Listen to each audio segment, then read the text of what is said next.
So research has shown that typically more than 50% of people taking antipsychotics suffer from constipation, particularly with an antipsychotic called clozapine.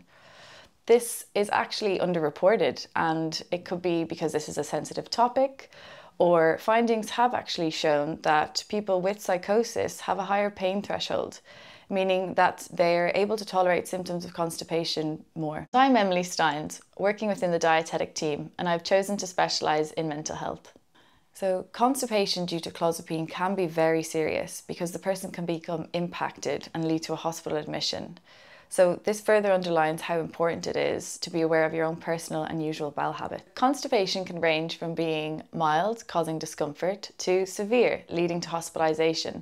So it's really important to get help for this as soon as possible. Constipation refers to how easily you can open your bowels and how often. Typically, people open their bowels between 3 times a day to 3 times a week. However, this is individual for each person, so it helps to know what's normal for you. If you do find that you tend to open your bowels less frequently, or you're finding them harder to pass, you are likely experiencing constipation. So there are 3 key areas that can help to manage constipation. Firstly, movement. So get active by sitting less and moving more.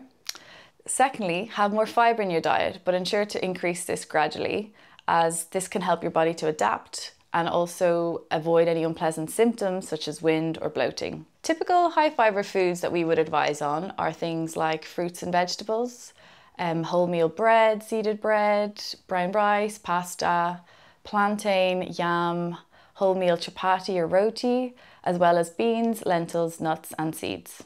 It is important to be mindful with these high fibre sources that you drink plenty of fluid. So on average, we advise on drinking up to 2 litres per day. So overall, move more, eat more fibre and drink more fluid. Some people may want to try some other ideas which are particularly helpful to manage constipation. These include having 1 to 2 kiwis a day, about half a cup of prune juice tends to help, as well as oats soaked in milk or water overnight and left in the fridge. Linseeds are a really good option, also known as flax seeds. Typically we advise people to have 1 tablespoon and gradually increase to 3 tablespoons per day. But in particular with linseeds, be mindful to have 150 ml of water per tablespoon, as this can worsen your constipation. Other options include having 1 to 2 tablespoons of chia seeds, again with plenty of water. And the great thing about these types of seeds is that they're really versatile, so you can add them into things like your yogurts, breakfast cereals, cooking and baking. If you are concerned that you're experiencing constipation, speak to your local GP or psychiatrist, and they can also refer you to a dietitian.